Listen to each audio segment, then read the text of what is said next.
Yepa ó tún ti ṣẹlẹ̀ Wahala Jam Network mọ́mì Dara náà tó jẹ́ ìyàwó ìjọba Làǹdẹ̀. Màmá yìí ti jáde síta sọ̀rọ̀ o, àṣírí míì tún tú ó tún bẹ́ẹ̀lẹ̀. Wọ́n ní mọ́mì Dara ẹ̀yin gangan ni ọba àwọn gbàdọ́gì. Èmi kọ́ ni mo sọ bẹ́ẹ̀. Wọ́n ní bí Dara ṣe ń gbàdọ́gì káàkiri ìyá ẹ̀ ló fi jọ o. Ẹ wò ẹ gbọ́ wìnrìnwìnrìn ọ̀rọ̀ nínú fídíò yìí kí n tó play fídíò yẹn fún yín. Ẹ máa bá mi click lórí subscribe button kẹ́ ẹ bá mi like ẹ má wá gbàgbé ẹ rí dájú pé ẹ drop comment yín sábẹ́ comment section fídíò yìí kí lẹ́yìn náà rí sí. Ìyá Dara ló kọ́ Dara bí wọ́n ṣe ń gbàdọ́gì èmi kọ́ ni mo sọ bẹ́ẹ̀ ó yẹ ẹ jẹ́ ká jọ gbọ́. Tó wá ń rojọ́ owó tó wúrò tó wá ń grant dirty interview mọ́mì Dara sí mi ẹ gẹ́tì yìí ẹ̀ àwòrán yín iṣẹ́ ẹ̀yin lẹ́gbẹ́jọ́ yín wá sórí ibi sọ àmà ganu sí wàláì tàláì small bill tí fídíò yìí bá dé ọ̀dọ̀ yín wàláì owó ìyá gbọ̀n òun lọmọ òun kí lè ta wá ń bú Dara tá à ń pè Dara ní pọ́. mọ́mì Dara ti jáde síta. kí lè tá à ń pè Dara láṣànà àwa ń bú Dara pé Dara gbàdọ́gì ẹ̀yin gọ́gọ́gọ́ yálà ìyá àwọn gbàdọ́gì bẹ́ẹ̀ ni mo sọ fún yín ẹ̀yin gọ́gọ́ bẹ ṣe wà yìí tá bá túdì yín wò dáadáa mọ́mì Dara tá bá yẹ fùrọ̀ yín wò dáadáa àǹfààní àdúgbò lẹ́yìn gọ́gọ́ máa jẹ́ yeah because ládùrù nǹkan tí ọmọ yín ṣe yẹn ládùrù nǹkan àwa gan tí ò ṣe pé bóyá àtọmọ Dara ó ba ojú wa jẹ́ gẹ́gẹ́ bí obìnrin bẹ́ẹ̀ ni mo sọ fún yín ládùrù gbogbo nǹkan tó kà kalẹ̀ pé Dara ṣe yẹn in the first place gan ta ló tì yín bọ́ta ta ló ràn yín wá kẹ́kẹ́ bọ́ta bá sọ̀rọ̀ ṣé ẹ̀yin fúnra ara yín ṣe ẹni kan play voice note yín fúnra yín ṣe gbọ́ra dáradára jágbajàgba kátikàti tẹ́ ń sọ lẹ́nu wàláì mi sọ́rí láti sọ abiagba ni yín ẹ kì í ṣe abiamọ nígbà tẹ̀tẹ̀ kọ́kọ́ bẹ̀rẹ̀ conversation yẹn tẹ kọ́kọ́ bẹ̀rẹ̀ pẹ̀lú túbínú bí tẹ bẹ̀rẹ̀ àdúrà tẹ ṣe tẹ́ ẹ mọ̀ mo tiẹ̀ ti kọ́kọ́ ní interest pé òkè mo ní ẹ̀rọ abiamọ wọ́n fẹ́ wá bọ́mọ wọn bẹ gbogbo ọmọ Nàìjíríà kan tiẹ̀ bá bẹ ọkọ ẹ̀ pé bí ò tiẹ̀ fẹ́ mọ́ kọ́ ṣàbá bẹ Ẹlẹ́dàá Làǹdẹ̀ kó dáríjì àṣé owó ìyàdàn lọmọ òun ní kó tiẹ̀ lè dùn wà náà ṣe bá gbọ́kọ́ lẹ́yìn náà jọ boyfriend Mary ẹ̀yin àti ọmọ yín wọ́n lè jọ boyfriend Mary ṣe gbọ́dọ̀ tí àwọn ọ̀rọ̀ dọ̀tí tó ń jáde lẹ́nu yín ṣá ó mà dá kíyàn rẹ níbí yàn òun Dara ìwọ fúnra rẹ ọ̀rẹ́ ni kọ́ ẹ yes ọ̀tọ̀ ní kó sọ pé wọ́n kọ́ ọmọ ògbẹ̀kọ́ ìwọ ò tí ẹ̀rẹ́ ni kọ́ ẹ nínú àwọn ọ̀rọ̀ mọ́mì ẹ jẹ́ kó yé wa pé o mú ọkùnrin 3 wálé ìkan kó 4 million kalẹ̀ Mary lọ́ba tiẹ̀ jẹ́ ń bẹ̀ ìkan gbalé gbogbo tóbìnrin tọkùnrin ṣe ọbẹ̀ fọ́níṣìlẹ̀ Mary tún ba tiẹ̀ jẹ́ ń bẹ̀ ìdẹ̀yìn yẹn o túbọ̀ kọ́kọ́ wá fúnra ara yín ẹ̀dẹ̀ gbé fóònù ẹ̀dẹ̀ wá fẹ̀jẹ̀ ara yín síta mọ́mì Dara ṣó yẹ kó rí bẹ́ẹ̀ ṣe rí ngbà tí mo máa ń sọ̀rọ̀ pọ̀ náà àwọn obìnrin yìí tẹ́rí tó márì tó padà wá ń di rádaràda sínú márèjì yìí a ní kẹ́ yé blame àwọn obìnrin yẹn mọ́ àwọn pẹ́rẹ́ǹtì wọn ní kẹ́ blame a ní wọn ò kọ́ ọmọ mi ìyá mi ò kọ́ ọmọ mi ọmọ tí ò lẹ́kọ̀ọ́ tó padà lọ di ìyàwó ilé kí lẹ expect ṣọ́kù ẹ̀ ló fẹ́ kọ́ mọ́mì Dara you are a disgrace to báwo lọ ṣe máa ń sọ ìwé to motherhood. Yeah, mọ́mì Dara you are tí fídíò yìí bá kàn yín lára you are a disgrace to motherhood ládùúrú gbogbo nǹkan tó mọ yín ṣe yẹn ojú òtí abájọ mo ṣáà ń wò náà ike gbogbo ẹjọ́ tó mọ Dara yẹn wá ń rò tó ń ṣẹnu fata tó ń ṣẹnu fótó tí ò ní tìjú ládùúrú gbogbo nǹkan tó ṣe yẹn tójú òtí tó túbọ̀ tó wá ń ṣe mi ò gba dọ́gì tiẹ̀ ẹ̀yin ni mọ́mì Dara torí pé ká ní pé kò ń ṣe ẹ̀yin ni ládùúrú nǹkan tó mọ yẹn ṣe yẹn ó yẹ kó sọ fún Dara pé kó mú nọ́mbà mọ́mì ẹ̀ wá kó pè yín kẹ́ wọ́n sọ fún wọn pé ojú ń tì mí mi lè bọ́ta ọmọ yìí kó tì jù bá mi wọ́n ń sọ̀rọ̀ pé ọmọ yín wà ní ọkọ ó do asínwín ó do wèrè ó do lórí burúkú ó do aláyé bàjẹ́ wọ́n do mọ́ kíṣìn ó do ẹran ó do gbélé ẹ̀ ń bọ́ta ẹ̀ ń tẹnu mọ́ Mary ẹ jẹ́ ń sọ fún yín wọ́n máa ń sọ págùtàn tó bá já rìn àjẹgbẹ́ èyí tó bá fẹ́ jẹ̀gbẹ́ ni bẹ́ẹ̀ ni mo sọ fún yín àgùntàn tó bá fẹ́ jẹ̀gbẹ́ ni ẹni tó bá kọ́ńkà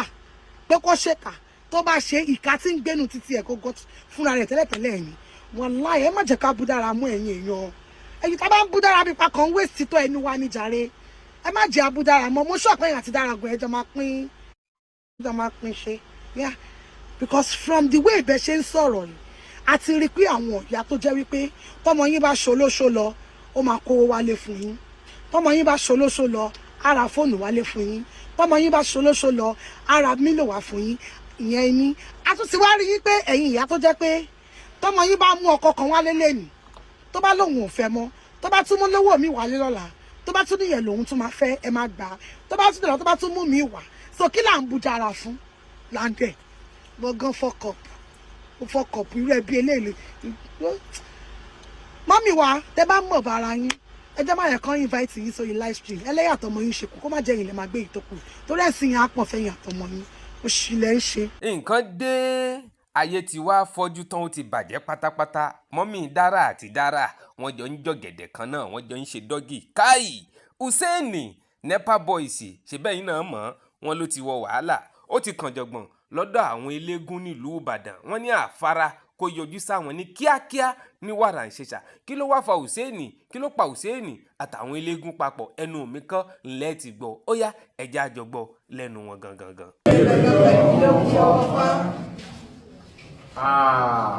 Àwa ní ìjọ jẹ parapọ̀ Welfare Association Nigerian Overseas. Orúkọ tèmi ni ọmọọba Adéọlá Ayọ̀ọ́lá tí mo jẹ́ president ìjọ jẹ parapọ̀ Welfare Association Nigerian Overseas. Àwọn tí ó wà lọ́wọ́ ọ̀tún mi ni olórí aláàgbà gbogbo ilẹ̀ Ìbàdàn. Ẹni tí ó wà lọ́wọ́ àlàáfíà mi ni vice chairman ti ìjọ jẹ parapọ̀ ti Ọ̀yọ́ state chapter. A ń ṣe press conference yìí nítorí fọ́nrán kan tí a rí níta tó involve ìkan nínú àwọn òṣèré tórúkọ ẹ̀ jẹ́ Usain. Kí ni fọ́nrán yẹn dá lé lórí? Ó dá lé lórí pé ó fi eégún wa ṣe ohun tí ò tẹ́ wa lọ́rùn. A dẹ̀ ti ṣe sẹ́mínà a ti kọ lẹ́tà sọ́wọ́n tampan and other association tó rí sí àfíẹ́sì àwọn òṣèré orí ìtàgé. Ó tún wá jẹ́ ohun ìyàlẹ́nu fún wa rí pé a tún rírú fọ́nrán yìí níta.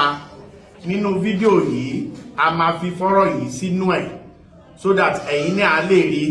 ṣùgbọ́n a fẹ́ fi àkókò yìí a fẹ́ fi sọ fún content creator tó ṣe irú fọ́nrán yìí jáde pẹ̀lú eégún tórúkọ ẹ̀ jẹ́ Usain. A fẹ́ fi sọ fún yín pé àwọn ọ̀jẹ̀ parapọ̀ ti ìlú Ọ̀yọ́ in general a fẹ́ rí nílé aláàgbà bàbá Mariwo aláàgbà ti ìlú Ìbàdàn olórí aláàgbà gbogbo Ìbàdàn. A fẹ́ rí èní ní oṣù kejì oṣù kẹta ọjọ́ kẹtàlá ti 2025. Mo fẹ́ tún sọ ọjọ́ kẹtàlá oṣù kẹta tọdún 2025 tá wà yìí. Àkókò tí à ń rìn sí press conference yìí ní aago méjì kọjá ìṣẹ́jú mẹ́fà aago méjì kọjá ìṣẹ́jú mẹ́fà ní ọ̀sán. À ń rọ̀ yín ìwọ tí níta ń sọ yìí bá jọmọ́ ti especially content creator tó pẹ̀rẹ̀ ní Usain. A fẹ́ rí ẹni nílé aláàgbà general tìlú Ìbàdàn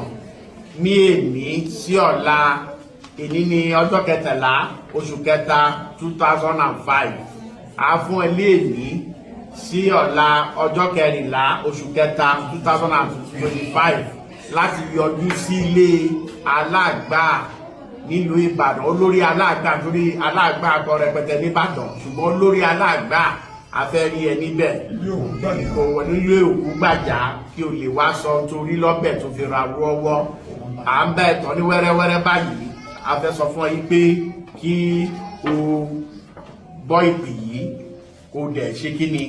kó dẹ̀ jẹ́ ìpè náà. Ẹ má gbàgbé ẹ má drop comment yín sábẹ́ comment section fídíò yìí kẹ́ ẹ dẹ̀ rí dájú pé ẹ click subscribe button kẹ́ ẹ like kẹ́ ẹ bá mi share ẹ ṣé o láàbí òní kángun sàn ọ̀dẹ́ yín.